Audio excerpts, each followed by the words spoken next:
let's run this. All right. Well, we should be going here, should be streaming. So welcome to BitBoy Crypto. I am your host, as always, BitBoy. Today, I am very pleased to be joined by Crypto Beadles. You can check out his YouTube channel. I'll put the link in the description below after the live stream is over. So we're going to give everybody a few minutes to jump on here. But Crypto Beadles, how are you doing? I'm doing great, man. Doing great. Staying busy. You know, just building the empire one brick at a time, right? So yeah, just keeping busy, man. How about you? How's everything in Georgia treating you? Oh, things in Georgia are pretty good. You know, the weather's hot as always. So I've been hearing all these people talk about, you know, that live in California saying things like, "Oh, it's so hot today," and I'm like, "Yeah, in Georgia we call that the summer." You know? The winter. Yeah, we don't we every summer is like this for us. So people are saying global warming or whatever. I'm like, it's always hot here. So I don't know what that's like to have a decently tempt summer. So how about you? Where are you coming in location from right now? So I'm about an hour east of San Francisco. So it's about, it's in the 90s to low 100s, you know, here throughout the summer. Sometimes we'll get up to about 110, something like that. But that's not as hot as where I just came from, right? So I just got back from Israel. Oh, wow. And so we went down to the Dead Sea and over there in Jerusalem, and that was pretty hot. Yeah. So Dude, that was hot. No complaints here in California or Georgia. And then when you go to Tel Aviv, you know, beautiful, beautiful city, right? But you get the humidity and then the heat. So, you know, it's similar to Florida, just a little bit hotter, a little bit more muggy. Yeah. But incredible food. Incredible food. Yeah. That's awesome. I know. I remember I went to Las Vegas a couple years ago in the summer for a ticket conference, and I just remember as soon as I got off the plane, it was the same temperature there as it is here, but it's just a different. It feels like you're in an oven over there, and over here it's just the humidity. You know, gets you feeling all kinds of different ways. Like it doesn't feel as hot as it is here, but it makes you feel worse. You're like always sweating and you know, things like that. So I'm sure. What was it like in Tel Aviv as far as the temperature? Where would you kind of compare it to? Like kind of the California weather, the Florida weather? Florida, more like Florida. I mean, there's times where it gets so humid, you know, if you're smoking a cigar, it won't stay lit. So, yeah. Like, you know, there's some moisture in the air. So, well, cool. Well, one thing I wanted to mention here, as you said, or obviously as you have a YouTube channel, is I think you're a little bit different than a lot of YouTubers. So a lot of the YouTubers, such as myself, you know, we're into crypto, we're into the news or, you know, different aspects, but you actually are more on the development side, right? You've got projects that you're actually working on, you know, outside of just what you talk about on your channel, kind of some bigger idea stuff. And I want to give you a chance to talk about that a little bit because I think, you know, one project you're working on is extremely interesting to me. Awesome. Yeah, so I've got a crypto channel called Crypto Beadles. You know, basically what we do there is we interview all the founders and CEOs of a lot of these different crypto projects that seem to, you know, offer value. Normally the audience, they'll tell me, hey, you know, interview this, you know, project or that project. And so what I'll do is I'll reach out to them or they'll, you know, have already reached out to us. And we'll put the CEO or the founder up there and let the audience decide whether, you know, they're of value or not. Right. And so another thing, too, is on every video, I always give away $100 of Ethereum. So that way people can participate in crypto, you know, on my dime, because there's a lot of people, especially like for my audience, that, you know, they're, you know, maybe on the other side of the world. They don't have a lot of money. They're not from the US. And so they'd like to get into crypto, but they don't have the money to do it. So I find it, you know, of value to actually give money to my community so they can actually participate in some of the, you know, the crypto trades and things like that. And they don't have to worry about losing their money. So I do that every episode, and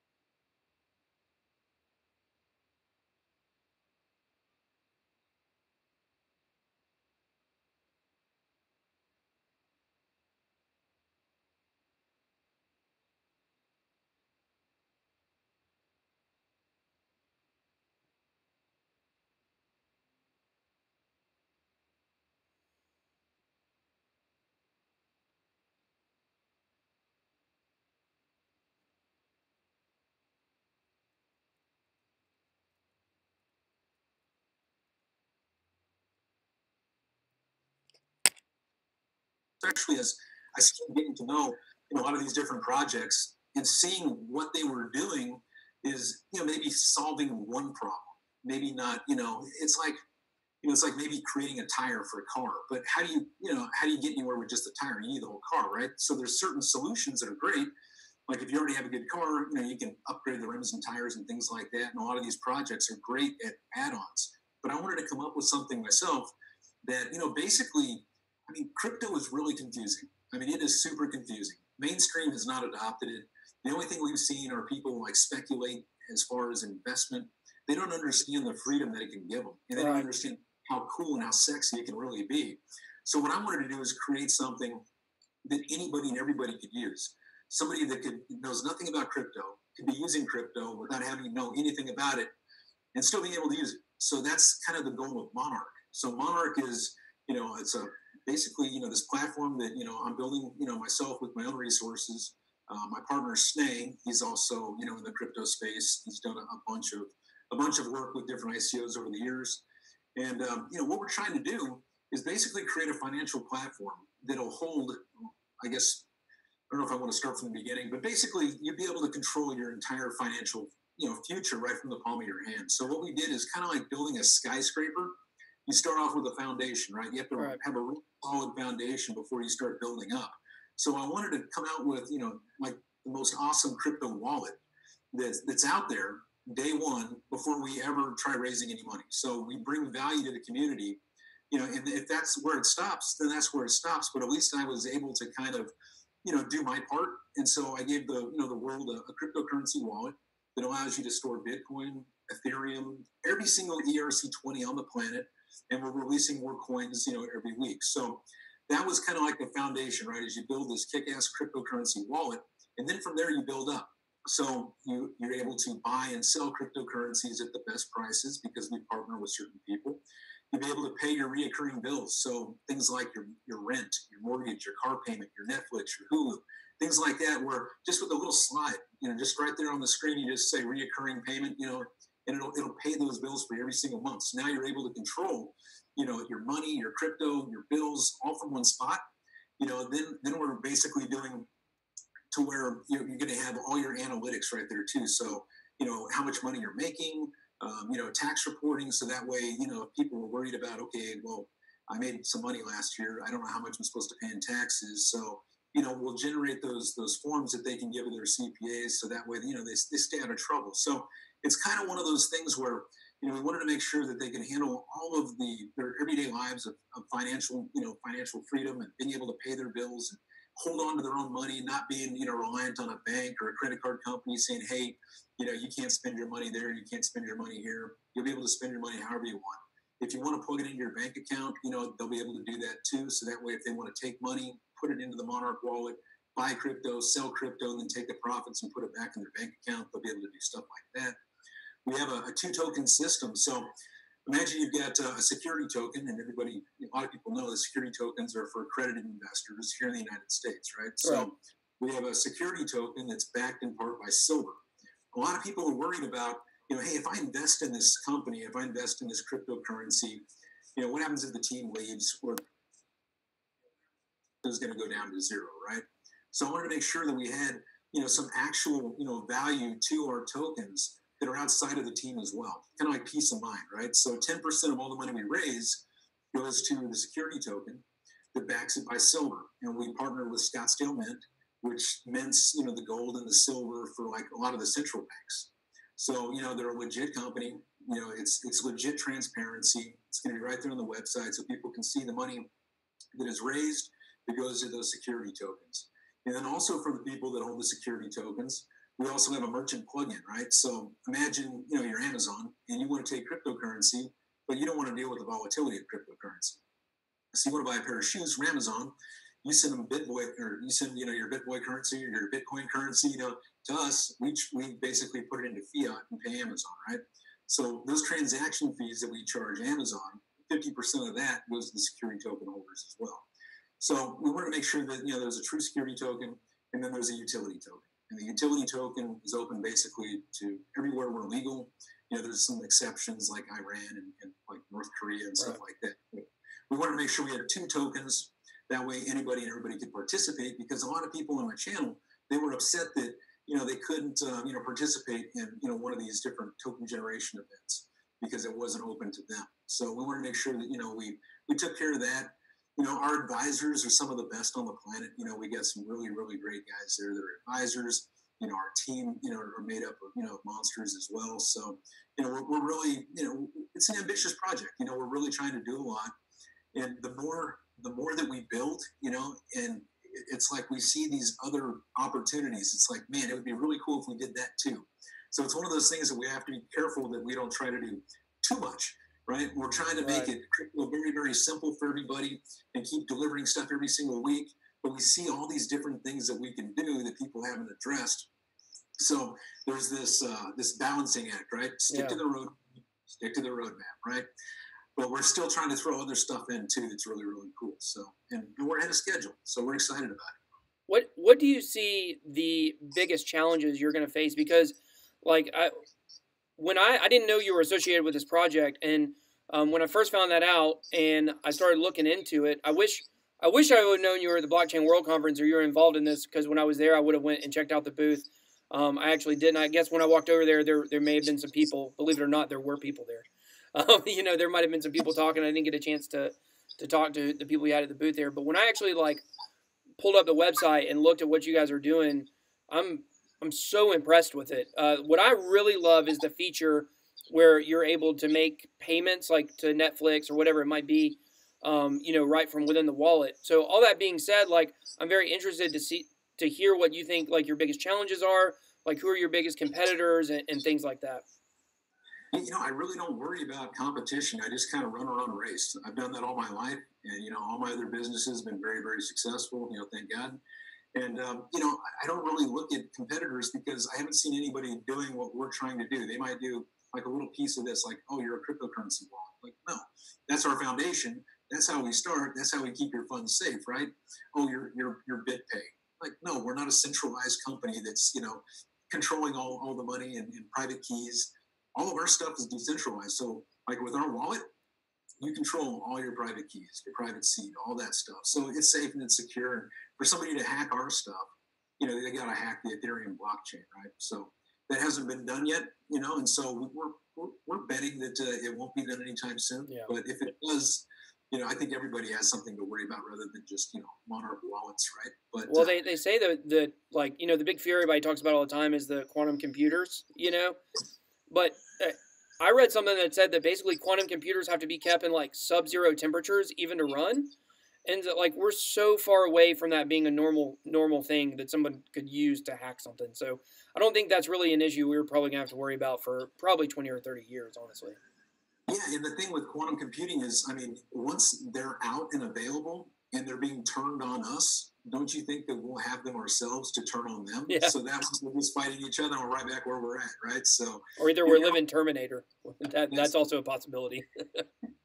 Yeah, Cyberman, right? But yeah, you're always going to have people that try to steal value versus create value. And so it's always been that way, and I imagine it's always going to be that way. But as far as obstacles and hurdles that we've had with Monarch, it's just one of those things where I'm kind of my own worst enemy, where I want to do so many different things. Mm-hmm. I have to reel myself back and be like, okay, I got to stay, I got to stick to the roadmap. I got to make sure that we deliver this. It'd be really cool to do that over there too, and that over there too, that offer some real awesome value. But for me, it's just, staying focused and just, knocking down one objective at a time and doing the other things, as time allows. So that's the biggest hurdle for me, is when you see all these different opportunities, when you see all these different problems in the space, you try to fix everything. So yeah, and that's I'm gonna real quick post our live stream on Twitter, so maybe we can get some more people in here. But one thing that I've talked about a lot on my channel, and I would like to kind of get your thoughts on, because it really lines up with what you're talking about. I understand that you say that you want to stay focused, but at the same time, your wallet is doing, or your project, I know it's not just a wallet, but it's doing a lot of different things. And I actually like that, because one thing I really believe about cryptocurrency is I do believe it's a bubble, in the sense that right now we have 1,700 projects. And that's not even counting ICOs, or that's just on CoinMarketCap. So I believe that eventually, especially once interoperability becomes, more of a thing, that we're going to see blockchains and blockchain companies merging together. And I actually think the ones that do more things, and I think your project does plenty, will actually be more successful than the ones that are hyper focused. They may be more successful in the short term, but eventually, like I said, I think we're going to have a lot of merging and movement and stuff like that between companies. So, what are your thoughts on that? Yeah, I mean, you could absolutely be right. I don't know. All I know is, what we want to do is create something that's very simple for anybody to use. That if you don't know anything about crypto, you'll still be able to use it. It's going to have a very, very simple user interface. So that way people are able to basically use crypto without having to know how it works. They're not going to have to understand what DLT is. They're not going to have to understand, how do I keep my private key here or there? How do I keep it safe? What password vaults? When they're trying to pay their bills, for Netflix or car payments or their mortgages, any of that kind of stuff, they're not going to have to remember, okay, what passcode was that for? How do I log into this thing? It'll all be right there from the platform. So they just slide a little button and all that stuff will be taken, all those payments will be made on their behalf. So that way they can basically control their financial freedom from the palm of their hand. They can be anywhere in the world. For instance, right now with the Monarch wallet, if you're a third world country and you need to pay for goods and services, you can download our app, somebody else can download our app, and you can start trading cryptocurrencies, little crappy ERC20s back and forth. Well, you can be getting food, water, services, all that stuff for free, right? So, and it's something they can download right now. So they can go to the Apple Store, download the Monarch wallet right now, have access to every single ERC20 on the planet, plus Bitcoin, plus their portfolio tracker, plus market cap, plus their private seeds and their private keys, all that stuff right there for free right now. And it's just going to keep getting better and better. And we're going to be announcing a lot of partnerships, different people that we're plugging into this platform. It's just going to make it that much better too. So, we're doing a lot on our own, but we have so many amazing partnerships that we're going to be bringing on that offer so much value as well. That I'm really excited for our users as well as for myself, because I use it, I love it. So it was one of those things where people are used to using like Blockfolio, right? It's okay. You got Crypto Pro, things like that. And it misses the mark on so many different things. Where this right here from the start, build it on my dime, get it out there for people. I think it's the best thing out there. I use it, I like it, and I have a lot of different things that I'm constantly looking at and trading, and it also has the news on it too. I forgot, so it's got all your crypto news on it too. So that's just phase one, man. That's just the foundation. We're just going to keep building up from there. It's just going to get better and better. Well, one thing I want to talk to you about regarding this is talk about your endeavor with NASCAR. I think that's so cool. I told my wife about it. I was showing her the pictures, and she couldn't even believe it. She's in between being a no coiner and a coiner, So I'm trying to convert her slowly but surely. But she was like, "Oh, you don't know the guy that does that project. Like you don't know the guy that sponsored that car." I was like, "Yeah, I actually do. It's crazy." So talk a little bit about how you got started in that and. What your goal is there and things like that. Because being from the South, as I am from Atlanta, NASCAR obviously it was bigger at one time than it is now. But, it's pretty big down here. And I just think that's super interesting. Yeah. I mean, I come from, the crypto space, but I also have a lot of connections outside the crypto space. Like my software company is with myself and UFC legend Uriah Faber. So, we have, access to like different celebrities and things like that. But here in NASCAR, it actually came from a guy named Rusty. So this guy, Rusty, he's a crypto believer, right? So he believes in cryptocurrency and he manages, a lot of these different, race cars. And so he thought it would be cool to start having these cryptocurrency cars. So, we pay him in cryptocurrency and we sponsor these different race cars, fueled and powered by crypto, man. So it's pretty exciting. We've got, I think we have like another 12 or 14 races left. So you're going to be seeing Monarch out there a lot. And then I've got some of my partners that we're going to be doing some of the branding for them on some of these different cars. So it's really cool that, it's cryptocurrency is the furthest thing from mainstream, right? Right. But it's cool that, you're starting to see it. You know what I mean? You're starting to see like these little tiny things, like NASCAR, for instance, with cryptocurrency. I mean, that's sexy. It's cool. It's got a long ways to go before, grandma's like, paying for, her Amazon stuff with, Monarch tokens. But we'll get there, right? We'll get there. Who's the driver of the car? Is it 72? Is that right? Corey LaJoy. Corey LaJoy. Yeah. So actually, man, he was thank God he's all right. But yesterday he went into the wall like 200 miles an hour. Yeah, so yeah, he's fine, which is awesome. But that's a lot of TV coverage, right? So yeah, there you go. Yeah. Hopefully the hood didn't get messed up, so people would be reading it like Monk Project or something. Yeah, exactly. No, the branding stayed intact for the most part. So yeah, but anyways, NASCAR is pretty cool, man. Seeing all these cars, flying around the track at 200 miles an hour. It's like I've always said, I like to go fast on the blockchain. So let's go fast on the track. That's it. I don't have a car that fast. I've got a Hemi. I got a Challenger. So I definitely can relate to going fast. My kids, they just love to ride. They're like, Daddy, can we ride in your car? I'm like, why? They're like, because it's fast. They love it when I make their head jerk in the back. So yeah, so it's a 6-speed. So yeah, I'm definitely making it happen. So, but long ways till I get up to that Lambo. So, but what's that? Who knows? Who knows with crypto, right? It might be worthless tomorrow, or it might everything might move. Who knows? It could. I know yesterday on a video I said, we could be in for some big movement soon. Of course we did, but it moved down. So you didn't say which way, right? No, I didn't. I said maybe it could go down too. So I made sure I threw that in there. But okay, well, awesome. Well, one thing I want to talk to you about was when we were talking about setting up this live stream, you had mentioned some stuff about Neo that I thought was just super interesting, because on the channel here we've talked a lot about Neo, about how I believe Neo is like maybe a top 3, or I've said I think it is a top 3 project. I think Bitcoin, Ethereum, and then Neo is the future that we're looking at. And you don't believe that, and I want to get your perspective on it. I thought you had some very interesting thoughts. This kind of made me actually maybe second guess what I think about it. So if you can kind of go into that, I think that would be pretty cool. Oh, this is going to be fun. So yeah, it's not that I have anything against Neo whatsoever. Everything has a use case. People that are speculating that it's going to be worth more money, that's great. But looking at it from a software side of things, what a lot of people don't understand, and maybe they do, but from what I've found, is a lot of people don't understand that Neo is actually very, very centralized. So when people think, decentralized, when they think blockchain, when they think Bitcoin, even Ethereum, it's pretty decentralized, right? You don't have like one person with an iron fist, that can stop things, right? With Ethereum, you have like committees and things like that, and it takes a long time for anything to get reversed, right? So with Neo, they're still kind of in that construction phase, and so Neo controls most all the nodes. There's I think a few that they've released now that are not under their direct control. So you've got that, which is a big centralization issue, and a lot of people don't know that.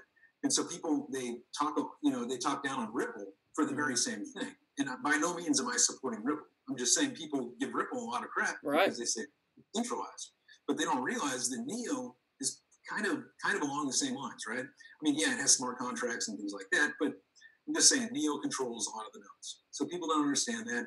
They have this thing called a decaying, algorithm. So basically, I think they start off with like 100 million coins over 22 years. I think the gas ends up, getting taken back or turned into the Neo holders. So over the course of 22 years, and so that's fine. But if you want to fork things, and you want to take their chain and do something with it, you have to be very cognizant of that, right? Because it could end up screwing things up for all the coin holders that are part of that fork. Another thing that I found was the smart contracts themselves. So with Ethereum, it's decentralized mostly, and it's fungible. So you can go in and out of it with money pretty quickly. And if you want to create your own smart contract, it's pretty cheap. It's a few bucks. You can actually create your own coin and create value, or maybe not, but you can create coins and smart contracts fairly cheap, right? So people in other parts of the world that maybe don't have a lot of money, but they got a lot of expertise and brains, and they want to create something of value for people, a couple bucks. With Neo, what I found is 10, 15,000 bucks, for a smart contract. So, now I'm not saying anything bad about the technology. They may up their game, whatever. They may become completely decentralized, but just from the standpoint of right now, I see it as something that's centralized. It's extremely expensive. That has a long way to go. And then they've got ontology, and so ontology. When I see Da Hong Fei, over with Neo, and he's also with ontology, and they have all the Neo code, and they're spending a lot of time, working on ontology. It would be kind of like Vitalik, right? If he had Ethereum, and then he had Ethereum Plus, and he's spending all this time with Ethereum Plus. What happens to the old Ethereum? It probably goes away. Ethereum Plus takes over, right? So I think, and this is just my opinion, I'm talking completely just out of my own, I'm just talking completely with my own experience from researching it, my own opinion. This is by no means gospel whatsoever. But when you look at the team and you look at the projects and you see how closely related they are, and you see that one is supposedly business facing, one is consumer facing, right, but you get all these resources on the business facing side of things. When they're over there fixing the problems, for ontology using the Neo code, once they fix it, why would they go back to Neo and then go fix it over there too? Why wouldn't they just have one replace the other? So for people that are saying Neo is, that's the one, it maybe, right? But for me, in being analytical about it, I'm looking at, like, if they're putting all this time and money and resources into ontology, maybe that's where it's going to end up. And right now it is super expensive to build on, and it's super centralized. So I don't see what everybody else sees as far as it being as decentralized and as awesome as, they say it is, right? Yeah. I'm not saying it doesn't offer value. I'm not saying that, it won't be, the number one crypto one day. But right now, the people that are out there talking all the hate on Ripple, they need to look at Neo and be like, yeah, it's got smart contracts, but it's still super centralized. So anyways, they got a long way to go. And that's just my opinion on it. I'm sure I'll get plenty of hate for it. Yeah, that's okay. I mean, you gotta say what you think. And I think, the point that you made about, like, okay, if they've got a problem on one, why would they, or there's a problem on both, like, why would they spend the time fixing it on both when you've got one platform that you could go to? Now, how would that work if, let's say, ontology, they started putting all their time and energy on ontology? Like, ontology is built on top of Neo, and all the NEP5 tokens are built on top of Neo. So what would that look like if, let's say, they put all their time and energy into ontology? What would happen to those tokens? Would they launch their own platform? Like, what would you, I know it's a lot of speculation, but, I think there's a lot of implications, if that were to happen. Dude, this would just be me completely speculating, and I really don't want to do that. All I can do is just basically state my observations. That leads me to think that if you're going to spend all your time and energy, and I realize it's not all their time and all their energy, but they're spending a lot of it there on ontology to fix a lot of the problems, that the Neo has. Why would you go back to Neo, right? That's all I'm saying. And, I could be wrong. I absolutely could be wrong. But again, I'm not wrong about the expensive smart contracts. I'm not wrong about it being centralized. So for the people that, may not like what I have to say, I mean, just do your own research, guys. I'm not here to promote one cryptocurrency over the other, as far as a blockchain, right? And so, I like Bitcoin, man. It works all the time. It's centralized. You know what I mean? It's got some issues, but I'm not just all Bitcoin all the time. Trust me, I like to push the envelope and to bring about a new era of technology, but Neo still has a ways to go. That's all. Well, I think I agree with that. We talk a lot about on the channel about. I'm not a Bitcoin maximalist by any stretch of the imagination, but I believe Bitcoin is the safest bet. I think it's going to be the world currency in the next 5 to 10 years, I believe. And, what are we doing with all these altcoins, or what most people call them? We're we're trying to get our Satoshis up. It's all about trying to gain Satoshis when you're trading and trying to earn more Bitcoin because, like I said in the beginning, I do believe that we'll get to a point where there's 20 to 30. That's the number I believe will happen. And so those 20 or 30 will all be pretty valuable. But, Bitcoin is definitely the way to go. It works. It's definitely not centralized. I mean, there's maybe some mining issues that we may be coming up on, but, which I think ultimately could also be solvable. But, it's definitely the safest pick out there. So let me ask you this. So, I did a review last week on Siren Labs, and I think you said you actually know the team, maybe? Or you met with them? Yeah. I've been a big fan of Siren, for a long time. Yeah. We just got back from Israel. I was over there, kind of doing a behind the scenes. So for people that want to check out the behind the scenes, look of Siren Labs, they can jump over to my channel and watch it there. But there's just something so cool about having a blockchain phone that runs on, it's a fork of Android.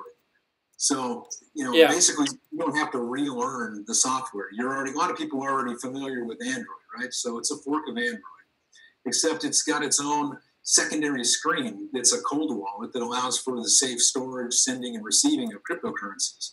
So basically, you got this incredible phone that sends, receives, and stores cryptocurrency, and then it has end-to-end encryption, for your text messaging and for your phone calls. So it's super safe and super secure. I mean, the lieutenant colonel, man, of like the Israeli cyber task force or whatever is their head security guy, right? So it's like scary and cool, all the stuff that they know, and they're actually building the technology into the kernel of the phone. It's not like software where it's laid on top of something, and you can hack that. They actually build the security from the frame up. So hearing about all that different things, and it was so cool actually to see it with my own eyes and meet the designer, the guy that actually decides what it looks like, how it feels. And then I was there on the same day where their actual prototype came back from Foxconn. So Foxconn is the people that make the Apple phone. They also make the Thingy phone, which is Serum Labs. And I'm telling you, I've never, ever seen a more beautiful phone in my life. So it's like, it makes my 10X look like crap, right? It's just, I'm telling you, in my video, I don't have, because it just came off the press. They just got back from China, and they showed it to me, and I got to hold it, and it's like, oh man, I should have put that in the video too. But you can see the prototype of what it looks like with the secondary screen there. It's a very exciting project for me because it's real world usage, right? And that's one of the things I love about crypto is all the real world uses that can benefit us all. Right. And so imagine having a blockchain phone that you can send and store and receive cryptos and have end-to-end encryption. I don't know if you've ever had your phone hacked, SIM card hacks, any of that kind of stuff. I had my Ether wallet hacked, but that's a different story. Don't put your private keys online, buddy. Yeah, it's a long story. It just happened last week. So. Were private keys online? No, it was. I got fit. Did you hear about the EOS gas scam? So it was an airdrop. This is a scam altogether. Oh yeah, that's also a different story. $1,000, man. Yeah. It was an airdrop, and supposedly, and it was real big on Twitter. It was going around, like a lot of people were part of it. And anyways, I joined the airdrop, and then they sent me an email after it was over, saying that they were getting ready to drop all the tokens, and asked to do KYC stuff. Which I was just on autopilot that morning when I woke up. It was the first thing I did when I woke up. I was on autopilot. I was multitasking. I was doing a bunch of different stuff, and I just clicked, and I was like, oh, I got to do this KYC stuff. Let me do it real quick. And it basically sent me to a phished, my Ether wallet site. And it was, if I would have used my private key, it probably would have set alarm bells off for me. But it had me do something that I didn't even know what it was, which is go into my Ether wallet and get a signature. Do you know what that is? And so I guess my private key was included in that signature, and I didn't realize it. So yeah, I lost about $2,400. So it definitely was not good by any stretch of the imagination. But the community's been really great. Like I had some donation links. I had some people that's in my video description, and some people donated some money to me, which was good. So it wasn't nearly as much as I lost, but I just really appreciated the sentiments. So I learned a very valuable lesson, which is when you're doing stuff with crypto, you can't do stuff on autopilot, because I judge the crap out of everybody that this has ever happened to. I would never get phished. That's for your person who's brand new on the internet, and freaking happened to me, man. I felt like a real big idiot. But I made a video about it and different stuff. So, but yeah. So one thing that was cool is so they had the Solarin, right? Was the luxury $14,000 phone. I thought it was really cool. It had a manual switch on it. Have you actually seen that one? I have, yeah. I've actually, used it. Yeah, it's pretty cool. The switch on the back is, they call it matrix mode, right? So it goes to fully encrypted.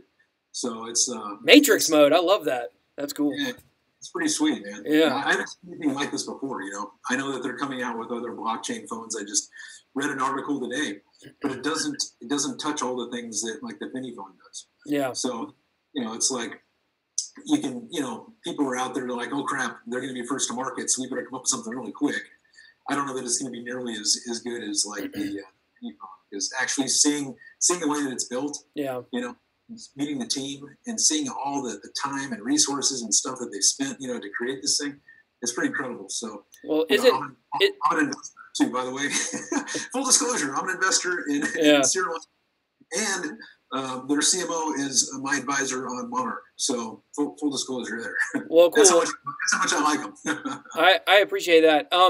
And I think it was just kind of cool because we were in a little chat and we were talking about, you said what are the projects that everybody's big on? I think it was you that asked it, or somebody did in the little group, and I said ZRX, which is the thing I'm the most bullish on, and then I was thinking like number 2. I was like, I just did this review of Serum Labs and I really like that, the blockchain phone, and then I said, what about you? And you said Serum Labs. I was like, oh, okay, crazy, So just a review on it last week, and it's really cool. I think the biggest problem is I think we're far away from adoption and mainstream, but they're trying to be a channel to bring that. So, and I also know, like, isn't Huawei creating their own blockchain phone? So it'll be interesting to see what happens with that one. But that one would probably be China only because I think most stuff they do is China only, right?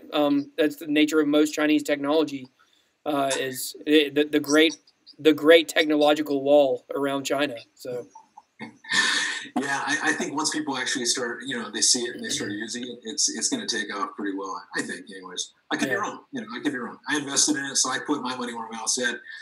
So we'll see. But another project that I'm really bullish on is BCT. And again, this is you'll see a trend here. People that I like, I started investing in. Yeah, right? Of course. So I put my money where my mouth's at. So this is another one that I've invested in, and it's actually partnered with Monarch because I saw some real value in their technology. So BCT is a blockchain terminal based out of New York. They are like this crazy analytical terminal that, it's amazing for like crypto traders. So for people that want to like scrub, all the data out there and find out about a certain coin, they can do that. If you want to see, the peaks and valleys, where it's at exactly at this moment, if you want to, tie into like 100 different exchanges, you can. It's basically like a crypto trader's, best dream, right? So it's pretty incredible, and seeing it firsthand, I was like, man, this is going to be cool. So and it's supposed to launch like here pretty quick. So when people actually see it, I think they'll realize why I like it so much. And people, they know me on my channel, and I bring on like maybe out of 100 projects, I invest in maybe 5, right? Yeah. So it's people that I really believe in and things that I think add value. And a lot of people, man, they're speculators in crypto. That's what it's all about right now, right? They think what's going to go up, what's going to go down, right? What am I going to short? And having all this technology that BCT is offering, I think is going to make a world of difference, in my opinion, anyways. For people that are trading crypto, and they just partnered with like FactSet, which is like 88,000 different like boutique families or something like that. Oh, wow. So they've got all these partnerships, with exchanges, and they've got their APIs hooked up into it, and they've got this amazing looking terminal. You can see it on my channel. And they're also coming up with a web version that's free. So basically, anybody that's out there that wants to be able to take advantage of a lot of this, technology and analytics and things like that for trading, they'll be able to do that for like free. So that's really cool too. And I think like in a few weeks, I'll actually have one of them, on my channel. So I'll actually have this website, that they'll probably have like my branding on it or something like that, and be able to start trading, right from a free website. So it's pretty sweet, man. That's another one I'm pretty bullish about, BCT. Cool, man. So obviously we know you like Monarch, we know you like Serum Labs, we know you like BCT. What are some of the bigger projects that, probably your average crypto investor has either invested in or looked at? What would you think about that? So bigger projects, I'd have to go Bitcoin first, right? Yeah, of course, right. I'd say like top 100, top 200, maybe even. Sure. So, Bitcoin is like the reserve currency of all cryptos, right? So people are always saying, somebody's going to knock it off or knock it down. But the thing is all these other, altcoins are backed, or they're pegged against Bitcoin. So right. That's kind of like the reserve currency, kind of like the US dollar is for the entire world. Bitcoin is a reserve currency for altcoins. So anyways, I would say that's probably, one of my favorites, my favorite next to Monarch. I like Stellar. I like Stellar Lumens. That's one that I've liked from the very beginning. It's getting better every day. More bullish every day on it. Yeah, I mean, you can go back and see my tweets from, like a year ago. And, it's one of those that, nobody really got. But it's kind of like, Jed, he created, Ripple. Mm-hmm. And then he got into it with them, and he's like, and they froze his funds. So he's like, you know what, I'm just going to take my tech and go over here and create Stellar. And so Stellar, you know, it has a lot of real world use cases, you know, especially for like the banking, especially for financial sectors, things like that. You know, it's fast, it works. People can complain that, you know, it's a centralized, you know, database, or more. It's a less centralized than Ripple, but it's still a database. But let's face it, that's what most blockchains are right now, anyways. And it works. So Stellar is one that, you know, I really like. You know, I like ontology. And that was one that I've liked from, you know, the first, before they actually started airdropping, when they were giving it to their community and things like that. Let's see, what's another one that I like? Mainstream. Let's see here. I'll tell you what, I'll pull up my. Let's do it. I'll pull up my Monarch wallet. Let's see what I get. Let's see here. What do we got? So, all right. So Bancor, that's another one that I really like. It's a decentralized exchange, right? So people, you know, those are my buddies over there. Also an investor in it. They have, you know, kind of a decentralized exchange of sorts. So their price is down quite a bit right now, especially after that hack. So, yeah. What if you could? Because I know you met with them, I think, right after the hack happened, right? What was, because it's a decentralized exchange. So how did that happen? So I'm sure they'll release more information themselves on what happened. But, you know, basically, in like it's been covered in the news, a smart contract doesn't always have to be so smart, right? You can leave like a little hole, or a little, you know, I guess back door or something accidentally, that somebody can exploit, because there's people out there that steal value and people that create value. So somebody found a little exploit, came in, moved some funds around, about 22 million. Bancor, you know, seized or stopped, you know, all the Bancor that was leaving there, but they lost their Ethereum. So it ended up costing them about $12 million. So yeah, they learned from it, and they're back up and running and better and stronger than ever. And, you know, honestly, you know, it's one of those, it's an expensive mistake. Nobody wants to lose $12 million. Nobody wants to lose $2,400, right? But it could have been so much worse, right? I mean, their volumes, you know, over the, you know, like the past few months or whatnot, especially in the last year, it was hundreds of millions, like a week. So it could have been really, really bad. So, you know, it sucks that it happened, but, you know, they're better and stronger for it. So Bancor is another one that I really like. Let's see here. What do we got here? Cardano is one that I've always, you know, Charles Hoskinson, man, the guy is just so sexy cool, man. He's just so smart. You know what I mean? It's like, you know, I know he hasn't, you know, a lot of people, you know, they've kind of petered out a little bit on how much, you know, they like Cardano, because he hasn't, you know, delivered so much. But, you know, he's one of those guys that you can look at his track record, right? You know, Ethereum Clack, you know, you get, what was it, Bit shares, you know, he's got, you know, a pedigree, right? You know, you can see that he's actually developed things, and they work. And when you hear this guy talk, you know, you just know that he knows what he's talking about. And I feel that, you know, some big things are coming from him for sure. And I know some of his partnerships that he's working with people in the space. So, you know, I just feel that that they're going to do really, really big things. And of course, I'm an investor in that. So the stuff that I'm talking about are things that I put my money on. You know, I don't. Of course, I'm speculating on whether any of these things will be worth anything, but I'm speculating with my own money, not my viewers. So. Yeah, no, I hear you. I hear you on that. I think I wish I had enough money to invest in every project I like. You know, only have so much. But I do think, you know, the ones I believe in the most, definitely I'm invested in. But I got other ones, like I've got other projects that I really believe in too, like Basic Attention Token. Like I love Basic Attention Token and what it's doing. I love the Brave browser, but yet I don't see it in the short term doing as well. So I'm not invested in it right now. You know. I think it's more of a long-term play. VeChain is another one that I really like. I'm not invested in, but you know, ZRX is my biggest holding and still is. I love ZRX personally. I think decentralized exchanges are the absolute future, and I think it's gonna play the biggest role in the transition to decentralized exchanges. So, but back to Charles Hoskins. Did you see where he got into it with the customer support for MetaMask? That was so funny. People were killing him. You're in to use the help desk? Yeah, you know, and I thought the number one comment on there was Bitcoin Bella, and she said she was actually been on my show on Twitter, and she was like, "Whoa, ease off." She said something like that. It did not come across well, but I talked about the story in a news video where I said, like, I don't think he necessarily like meant it the way that it came across, but kind of once he had said it, he had to like stick to his guns on it. There was no recanting there. So, I think he meant it exactly how he said okay. it. So you're telling the founder of Ethereum and ILHK to get in line? Yeah, I'll remember that when you need help on the dataless wallet, right? So yeah.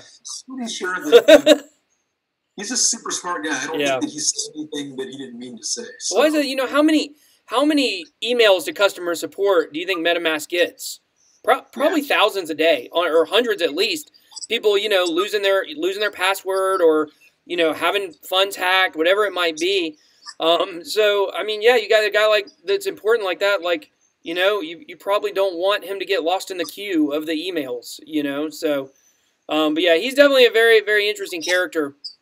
So one thing that people on my channel have been asking me about here is, and so I don't know if you saw a story today that IBM came out, and of course, they're working with Stellar and said that they're trying to work on basically a decentralized app store for banks. Yeah. So what are your thoughts on decentralized apps? I think, and one thing I've wondered is will we necessarily have to have blockchain phones to run those apps? Will this just be like another app store that's on your phone as an app itself? What are your thoughts on decentralized apps as you've got more of the, development background? Just interested on where you think those are going. What do you think about the IBM announcement about that, and things like that? Sure. So, I mean, everybody wants decentralized, right? But they don't know what it really means.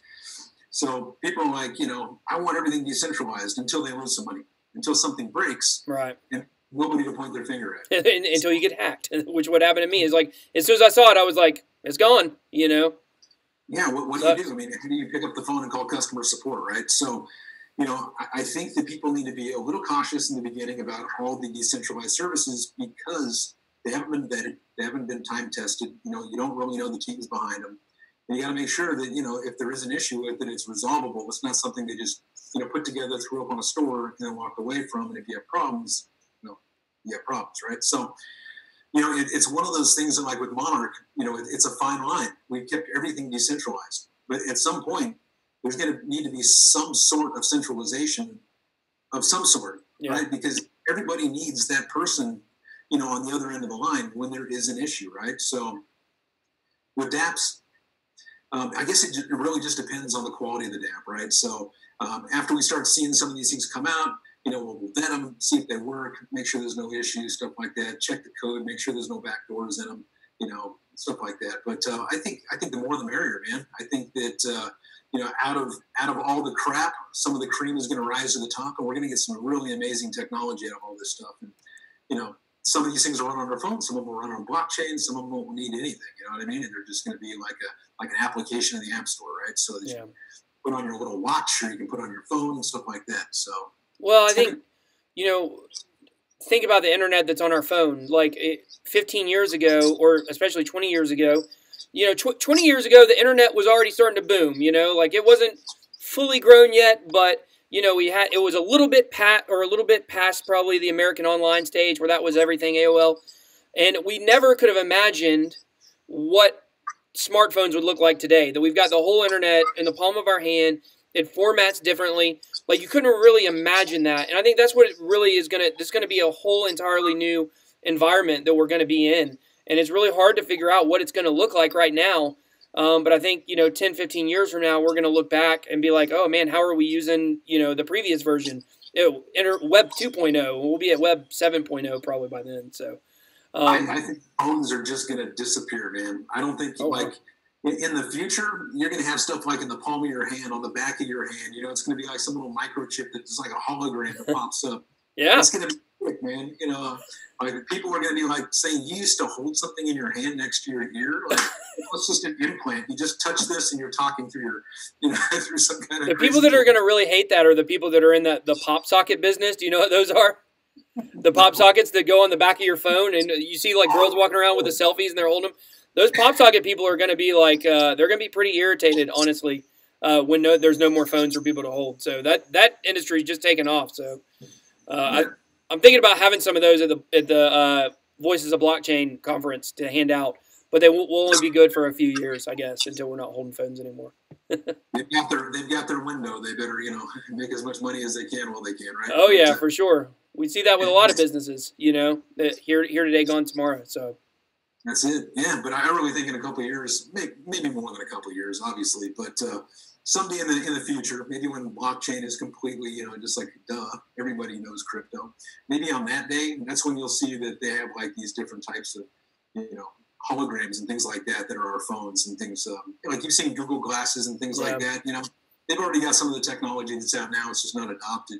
So I'm looking forward to the future when you don't have to lug around a phone. You just kind of look at your wrist and there you go. It's like a watch on steroids where a hologram pops up. Yeah.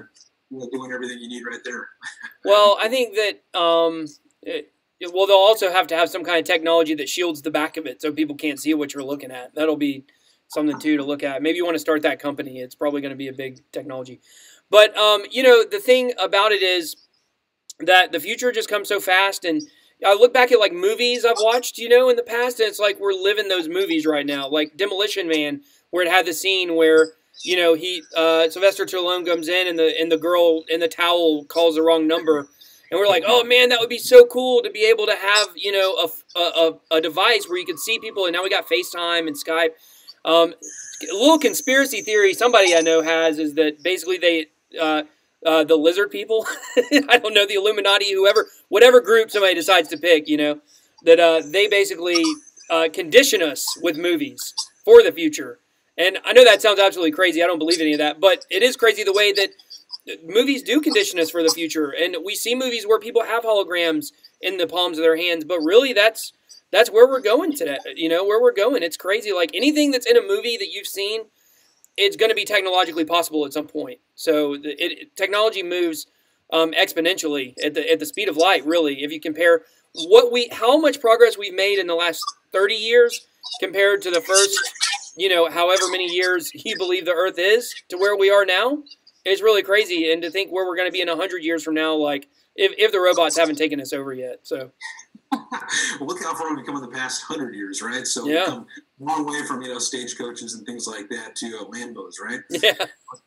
But with movies, man, it's just like the way I see it is it's like the idea stage to the real stage, right? So they had an idea that, you know, we'll be able to just talk to each other via screen, like we'll put that in the movie, and then now the movies come to life, and we're doing it, you know, via YouTube, right? So, anyways, I think, you know, a lot of that is kind of the same thing. They dream it first, and then they end up doing it. So, you know, I think we're along the same lines. Yeah, I agree. I had one other question I wanted to go over here. Do you know anything about mainframe?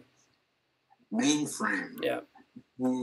Like a terminal mainframe? No, the crypto. The crypto. It's a new one. Gosh, I can't remember the guy's name who runs it. I actually know a little bit about this project. So if you don't know anything about it, that's fine. Basically, this guy, whoever the CEO is, he was on like a worldwide tour doing an airdrop. And there was an article that came out. Right now it's at 216 on CoinMarketCap. There was an article came out about how he's going to be one of the most instrumental people in cryptocurrency. Let me find his name real quick. So I don't know, maybe you've heard of him, maybe you haven't. It was one that just popped up, and I've seen, it's one of these... Mick Hagen? What's that? Mick Hagen? Maybe. Is that it? He's a yeah. Carl Youngblood and Mick Hagen. So. Yeah. You haven't heard of him? You know, I haven't heard of this, but it's one to look into, for sure. Your own data online. Okay, so your tools, these should empower you to share data without fear. Okay. Well, the article that I read was talking about, you know, the most instrumental people, and I know Vitalik was on there. I think maybe CZ was on there. I can't remember who the other one was, but he was the fourth one, and so I just thought that was really crazy. And then somebody actually made a comment on here, so I didn't know if you had heard of it, but it's definitely one to keep your eye. It's one of these that has a rabid following, and it's got a lot of hype on. I don't know how much time you spend on Twitter, but I basically live on crypto Twitter, so. I see the ones that get a lot of hype, and they seem to come out of nowhere when they do. Now, a lot of times the ones that are getting hype are because people are trying to pump and dump them or shill them or whatever. But then you do have some from time to time that come on, and they have a lot of hype, but they also have like a good team behind them, and there's a reason for the hype. So I haven't looked into this one enough to know whether or not it's going to make it for sure, but it seems definitely to be more of the situation where it's a good CEO, a good team, you know, and things like that. So you'll probably be hearing about it more. I remember when I first started hearing about ontology, you know, it's kind of similar thing. Like, you know, saw it on Twitter a bunch. I could have got in on the airdrop with Neo, but I ended up trading out my Neo right before the airdrop. But I regret that now because I wish I would have had more ontology because it's good. But so cool. No, I haven't heard of them, but I will definitely check them out. You know, got to keep our data safe, right? So yeah, cool. Yeah. So okay, well, you have any final thoughts? Anything else you want to talk about? Well, I guess, you know, as always, you know, thank you for, you know, having me on. Yeah. It's been cool to hang out and, you know, get to know you a little bit and, you know, the audience. So anybody that wants to, you know, learn more about me, they can go over to Crypto Beadles, and, you know, I'll actually take this video and put it on my channel as well and give away $100 to anybody that wins, right? So I do like a keyword. So we'll do a keyword of Monarch. All right. So Monarch will be the keyword, and then somebody's going to win $100. So nice. Anybody wants to learn about Monarch, they can just jump over to our website, monarchtoken.io, or jump over to our Telegram, you know, check out all the cool stuff that we're doing and all the different, you know, news and announcements and partnerships that are all coming up over the next week or two. And so a lot of exciting stuff. And what is the Monarch website? Is monarch.io? No, monarchtoken.io. Monarchtoken.io. I'll drop all of those. I dropped Crypto Beadles YouTube link in the chat over here. I will put this in the video description below that you can get the address for Monarch and also to the channel for people to watch it later. So I'm really excited about Monarch. I'm really excited to see where it goes. The ICO sale is still going on, right? Yeah, we go to, I think, December. So yeah. Basically, we're a technology first. We wanted to build it first, you know, a big chunk of it, put it out there for the world to use, make sure they like it, you know, trying to break it, all that kind of cool stuff, right? So, you know, and then start raising money to build the rest of it. So that's where we're at now. We put the wallet out, which is really cool, and then we're just building up from there. So we're going to have a lot of new features coming all the time. So I'm excited about it, and it's one of those things that, you know, I kept seeing the space and all the different issues out there and decided to do something about it. So we've got a great team, great bunch of advisors, you know, and like I said, technology first. So go out there and get it today. Yeah, awesome. And just so everybody knows, I think it's a minimum of 0.5 ETH you have to spend if you want to get into it. Is that right? 0.10. So like 0.1. Okay, so it's open to, you know, it's open to the world. You know, so for accredited investors in the United States or wherever, you know, accredited investors are, you know, are at. Yeah. You know, it's, you know, where and when legal, right? Right. So, like Iran and North Korea, stuff like that. China, they can't participate, but people in the United States and abroad that can, they get utility as well as security. So, well, if for the audience, if you guys can't tell, obviously Crypto Beadles knows what he's talking about. He's got a lot of knowledge of the blockchain space, and I really expect this to be a successful project. And I'm probably going to do a review on the app coming up in the next couple weeks. I think that would be pretty cool to show everybody what it looks like, because I think, like I said, I was super impressed with it. And, you know, I'm definitely glad that you came on the show. We're very excited to have you here. We'd love to have you on again down the road. And that's pretty much all we got. So thanks again for joining us. I'll put everything where you can find him down below. And until next time, everybody, BitBoy out. God bless.